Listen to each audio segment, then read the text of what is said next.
বিপর্যয়ের দিনে। বদর যুদ্ধের আরও কিছুকাল পরের ঘটনা। যুদ্ধফেরত মুসলিমরা সবেমাত্র গুছিয়ে উঠতে শুরু করেছে। এমন সময় একদিন মক্কা থেকে নবীজি সাল্লাল্লাহু আলাইহি ওয়াসাল্লামের চাচা আব্বাস রাদিয়াল্লাহু আনহুর একটা চিঠি এসে নবীজি সাল্লাল্লাহু আলাইহি ওয়াসাল্লামের হাতে পৌঁছায়। চিঠিতে আব্বাস রাদিয়াল্লাহু আনহু উল্লেখ করেন যে মক্কার কাফিররা ৩,০০০ সৈন্যের এক বিশাল বাহিনী প্রস্তুত করে মদিনা আক্রমণের ছক কষছে। মদিনার মুসলিমেরা যেন এর বিপরীতে প্রস্তুতি নিতে শুরু করে। যদিও ইতোপূর্বে নবীজি সাল্লাল্লাহু আলাইহি ওয়াসাল্লাম স্বপ্নের মাধ্যমে আসন্ন এক যুদ্ধের আভাস পাচ্ছিলেন, কিন্তু শত্রু পরিবেষ্টিত মদিনার ঠিক কোন দিক থেকে যে আক্রমণ ঘনিয়ে আসছে তা তিনি বুঝে উঠতে পারছিলেন না। চাচা আব্বাস রাদিয়াল্লাহু আনহুর এই পত্র তাকে একটি সুনির্দিষ্ট পথরেখা তৈরিতে যার পরনায় সহায়তা করল। আসন্ন যুদ্ধের প্রস্তুতির জন্য নবীজি সাল্লাল্লাহু আলাইহি ওয়াসাল্লাম বিজ্ঞ সাহাবীদের ডেকে একটি পরামর্শ বৈঠকের আয়োজন করলেন। কিভাবে শত্রুদের প্রতিহত করা যায় তা নিয়ে সকলের মতামত শুনতে চান তিনি। অনেক আলোচনা পর্যালোচনার পরে দুটো বিকল্প সামনে উঠে এলো। হয় মুসলিমেরা মদিনার অভ্যন্তরে বসে থাকবে প্রস্তুতি নিয়ে, শত্রু মদিনায় ঢুকতে চাইলে সদল বলে ঝাঁপিয়ে পড়বে তাদের ওপর, নতুবা মদিনার বাইরে কোনো উন্মুক্ত প্রান্তরে গিয়ে শত্রুর সাথে সম্মুখ সমরে লিপ্ত হবে মুসলিম বাহিনী। যদিও নবীজি প্রথম মতের অর্থাৎ মদিনার অভ্যন্তরে বসে শত্রুর মোকাবিলা করার পক্ষেই ছিলেন, তথাপি তরুণ এবং অধিকাংশ আনসার সাহাবীরা দ্বিতীয় মতের পক্ষে রায় দেয়াতে নবীজি সাল্লাল্লাহু আলাইহি ওয়াসাল্লাম তাদের মতটাকেই চূড়ান্ত ঘোষণা করেন। সিদ্ধান্ত হলো যে মদিনায় নয়, বরং মদিনার সীমানার বাইরে গিয়ে শত্রুর সাথে সম্মুখ সমরে লিপ্ত হবে মুসলিম বাহিনী। নবীজি সাল্লাল্লাহু আলাইহি ওয়াসাল্লাম আল্লাহর প্রেরিত একজন রাসূল। তা সত্ত্বেও বিজ্ঞ সাহাবীদের মতামতকে তিনি কোনোদিন উপেক্ষা করতেন না। যে সকল বিষয়ে সরাসরি ওহীর সিদ্ধান্ত আসতো না, সেগুলোতে নবীজি বিজ্ঞ এবং বিচক্ষণ সাহাবীদের ডেকে পরামর্শ করতেন। তাদের কথা মনোযোগ দিয়ে শুনতেন এবং তাদের মতামত যদি নবীজির মতামতের চাইতেও অধিক বাস্তব আর সুদূরপ্রসারী মনে হতো, তিনি নির্দ্বিধায় নিঃসংকোচে সেই মতামতকে নিজের মতামতের ওপরে প্রাধান্য দিতেন। নবীজি সাল্লাল্লাহু আলাইহি ওয়াসাল্লামের চরিত্রের এই অনুপম দিক থেকে আমরা নেতৃত্বের অন্যতম গুণাবলীর সন্ধান পাই। যত বড় নেতাই আপনি হন না কেন, অন্যের মতামতকে যদি গুরুত্ব দিতে না পারেন, তাহলে নেতা হিসেবে আপনি কখনোই পরিপূর্ণ হতে পারবেন না। একজন ব্যক্তির মস্তিষ্ক থেকে সকল ব্যাপারে সর্বদা সঠিক সিদ্ধান্ত বেরিয়ে আসবে তা ভাবাটা কখনোই যৌক্তিক নয়। সাহাবীরাও নবীজি সাল্লাল্লাহু আলাইহি ওয়াসাল্লামের এই অনুপম গুণাবলী সম্বন্ধে জানতেন, তাই ওহীর সিদ্ধান্ত আসেনি এমন ব্যাপারগুলোতে মতামত দেয়াতে তারা স্বতঃস্ফূর্তভাবে অংশগ্রহণ করতেন। ১,০০০ সদস্যের একটি মুসলিম বাহিনী প্রস্তুত করা হলো। নবীজি সাল্লাল্লাহু আলাইহি ওয়াসাল্লাম নিজেও শিরস্ত্রাণ পরে তলোয়ার সমেত বেরিয়ে এলেন। চারিদিক থেকে তাকবীর ধ্বনি শোনা গেল। সেই ধ্বনিতে প্রকম্পিত হল মদিনার আকাশ বাতাস। যদিও কাফিরদের ৩,০০০ সৈন্যবহরের বিপরীতে মুসলিমরা সংখ্যায় অনেক কম, কিন্তু নিকট অতীতে বদর যুদ্ধের সফলতা তাদেরকে দারুণভাবে উজ্জীবিত করে রেখেছে। ফলে মুসলিম শিবিরে আতঙ্কের বদলে আনন্দ উদ্দীপনার ঢল দেখা গেল। রওনা করল মুসলিম সৈন্যরা। মরুভূমির বিস্তীর্ণ বিরান পথ মাড়িয়ে এগিয়ে চলল অকুতভয় বীর সেনানীর একটা দল, যাদের চোখের তারায় শাহাদাতের তামান্না, হৃদয়ে অফুরান সাহস আর অন্তর ভরা আল্লাহর ওপর নির্ভরশীলতা। সংখ্যায় হয়তো বা কম, কিন্তু আত্মবিশ্বাসের জোরে তারা দুর্দান্ত রকম বলিয়ান। তাদের চোখের সামনে কেবল বিজয় কিংবা শাহাদাতের তৃষ্ণা। কিন্তু পথিমধ্যে বাঁধ সাধল একজন, আব্দুল্লাহ ইবনু উবাই। মদিনার জীবনে ইসলামের প্রতি যার দ্বিমুখী আচরণ ছিল সর্বজন বিদিত। নাম কওয়াস্তে মুসলিম সেজে থাকা, নবীজি সাল্লাল্লাহু আলাইহি ওয়াসাল্লামের পেছনে সালাত আদায় করা থেকে শুরু করে ইসলামের যাবতীয় বিধিবিধান সম্পন্ন করেও সে ইসলামের শত্রুদের সাথে আঁতাত করে বেড়াত। বরাবরের মতো উহুদ যুদ্ধের দিনও তার দ্বিমুখিতা প্রকাশ পেয়ে গেল। মদিনা থেকে যুদ্ধে যোগ দিতে আসা 1000 সৈন্যের মধ্য থেকে 300 জনকে ভুলভাল বুঝিয়ে এবং এই যুদ্ধে মুসলিমরা যে নাস্তানাবুদ হবে সেই হুঁশিয়ারি শুনিয়ে আবদুল্লাহ ইবনু উবাই ফিরিয়ে নিয়ে গেল। একে তো মক্কার কাফিরদের তুলনায় মুসলিমরা সংখ্যায় অনেক কম ছিল, তার উপর এমন মুহূর্তে ইবনু উবাইয়ের এহেন দ্বিচারিতা মুসলিম শিবিরের জন্য একটা বড় ধরনের ধাক্কা ছিল। ইবনু উবাইয়ের শত্রুতা একটা ধাক্কা হিসেবে এলো বটে, কিন্তু অন্যান্য মুসলিম বীরদের আত্মবিশ্বাসে তা এতটুকু চিড় ধরাতে পারেনি।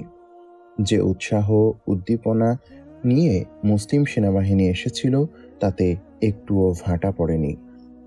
মুসলিমরা উহুদ প্রান্তরে এসে থামল। নবীজি সাল্লাল্লাহু আলাইহি ওয়াসাল্লাম ঠিক করলেন এখানেই মক্কার কাফির বাহিনীকে মোকাবেলা করা হবে। কোনো কোনো জায়গায় সৈন্যরা কিভাবে যুদ্ধ করবে তা তিনি সবিস্তারে বুঝিয়ে দিলেন সকলকে। উহুদ প্রান্তরের পাশে ছিল কয়েকটা গিরিপথ, যা দিয়ে শত্রুপক্ষ যে কোনো সময় আক্রমণ চালাতে পারে। ওই সকল গিরিপথে নবীজি সাল্লাল্লাহু আলাইহি ওয়াসাল্লাম 50 জন দক্ষ তীরন্দাজকে নিয়োগ করলেন। তাদের সেনাপতি হিসেবে দায়িত্ব দিলেন সাহাবী আবদুল্লাহ ইবনু জুবাইর রাদিয়াল্লাহু আনহুকে। তীরন্দাজদের উদ্দেশ্যে তিনি বারংবার হুঁশিয়ারি উচ্চারণ করে বলে দিলেন যে, খবরদার, যদি দেখো আমরা কাফিরদের ওপর বিজয় লাভ করেছি, তবুও তোমরা এই গিরিপথ ছেড়ে কোথাও যাবে না। আবার যদি দেখো যে কাফিররা আমাদের ওপর বিজয় লাভ করেছে, তথাপি আমাদের সাহায্য করার জন্যেও এখান থেকে সরবে না। নির্ধারিত সময়ে যুদ্ধ শুরু হলো। বিশাল সৈন্যবহরের কুরাইশ বাহিনীর সাথে অল্প সংখ্যক মুসলিম বাহিনীর এক অসম লড়াই। কিন্তু কি আশ্চর্য, বিপুল অস্ত্রশস্ত্রে সজ্জিত এত বড় একটা বাহিনী কোনোভাবেই যেন মুসলিমদের সামনে দাঁড়াতে পারল না। মুসলিম আনসার আর মুজাহিরদের বীরত্ব, কৌশল, সাহস আর শক্তিমত্তার সামনে বিশালাকার বাহিনী যেন প্রতি মুহূর্তে পর্যদুস্ত হচ্ছে। যদিও যুদ্ধের ফলাফল মুসলিমদের পক্ষেই, তবুও কিছু সাহাবী ইতোমধ্যেই শাহাদাতের পেয়ালা পান করে মহান রবের সান্নিধ্যে পাড়ি জমিয়েছেন। তাদের মধ্যে নবীজি সাল্লাল্লাহু আলাইহি ওয়াসাল্লামের অত্যন্ত প্রিয় কয়েকজন সাহাবীও ছিলেন। আস্তে আস্তে মুসলিমদের বিজয় আরও স্পষ্ট হতে শুরু করল। একটা পর্যায়ে দেখা গেল মুসলিমদের সাথে সম্মুখ লড়াইয়ে টিকতে না পেরে কুরাইশ বাহিনী সদল বলে পালাতে শুরু করেছে।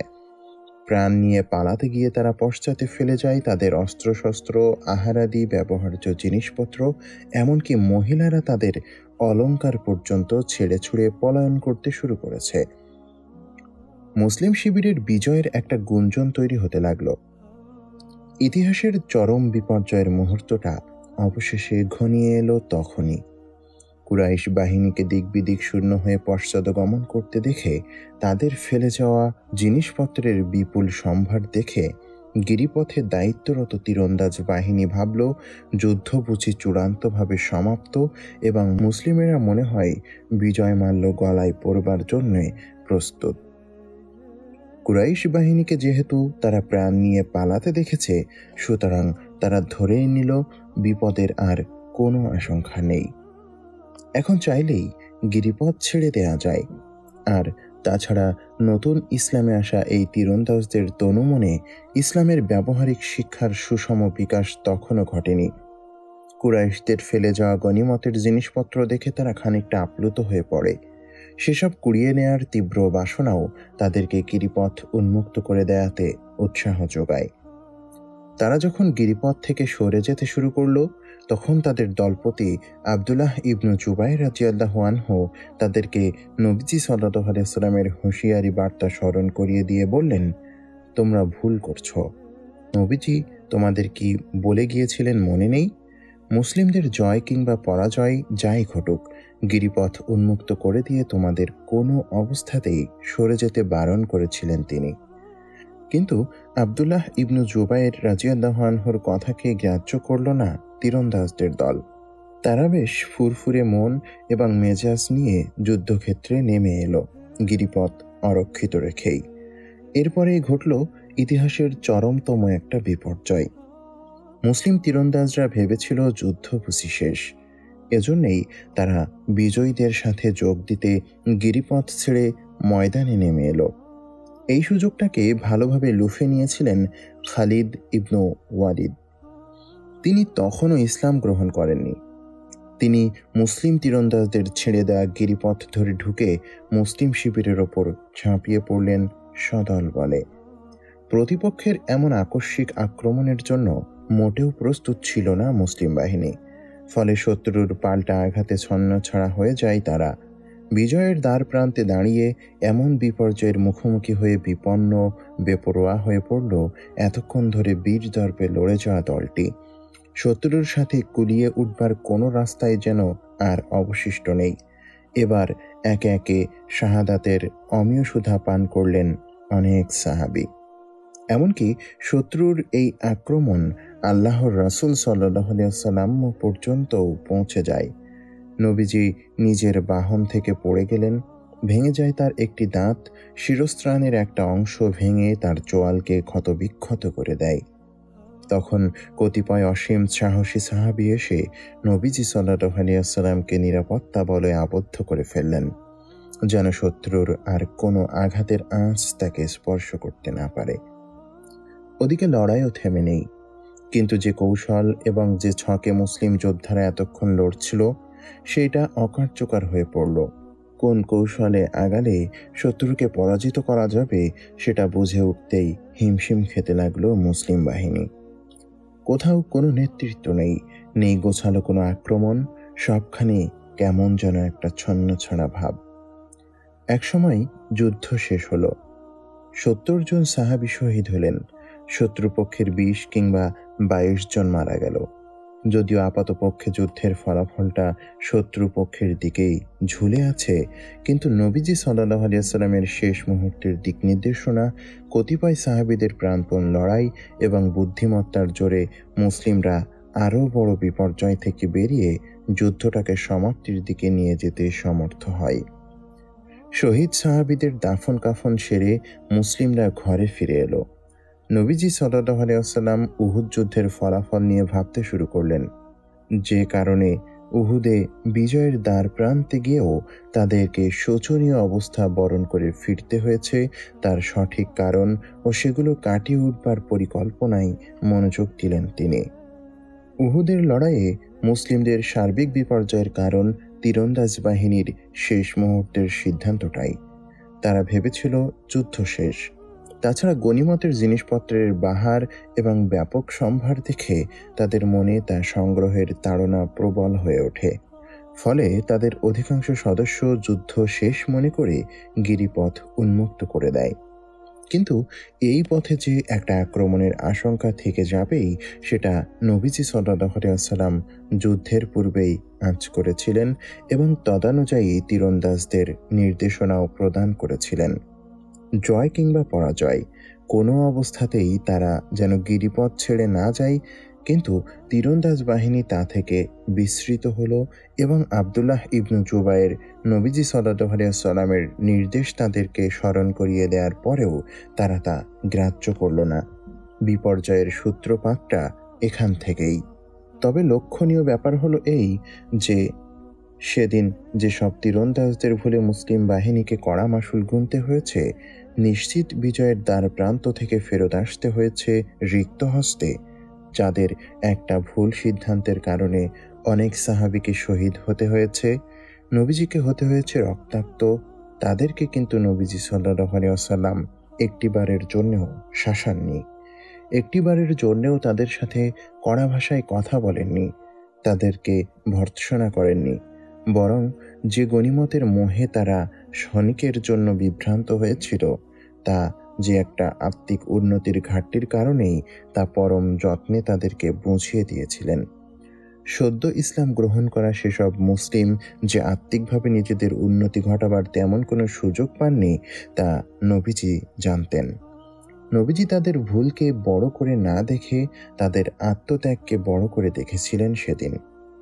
এমন ঘটনার বিপরীতে এমন নিদারুণ বিপর্যয়ের পর পৃথিবীর অন্য কোনো নেতা হলে ওই সময় তীরন্দাজকে মৃত্যুদণ্ড প্রদান করে ছাড়ত, কিন্তু নিজে আহত হয়ে, নিজের প্রিয়তম সাহাবীদের হারিয়ে এবং শত্রু বাহিনীর হাতে পর্যদুস্ত হয়েও ধৈর্যের এক চরম পরাকাষ্ঠা দেখিয়েছেন নবীজি সাল্লাল্লাহু আলাইহি ওয়াসাল্লাম। তিনি পরবর্তী যুদ্ধের ছক কষতে বসে পড়লেন, কিন্তু তাতে পূর্বের সাহাবীরা যাদের ভুলের মাসুল বইতে হলো পুরো মুসলিম বাহিনীকে, তাদের জন্য ভর্ৎসনা, তিরস্কার কিংবা এক দণ্ড শাস্তিও তিনি রাখেননি। ধৈর্যের ব্যাপারে তিনি ছিলেন এক অনন্য অসাধারণ ব্যক্তিত্ব, আর ভালোবাসা দিয়ে আপন করে নেওয়া ছিল তার এক বিস্ময়কর ক্ষমতা। যাকে মানবতার জন্য রহমত হিসেবে পাঠানো হয়েছে, তার কাছ থেকে এমন অনুপম দর্শন দুনিয়া পাবে, এটাই তো স্বাভাবিক।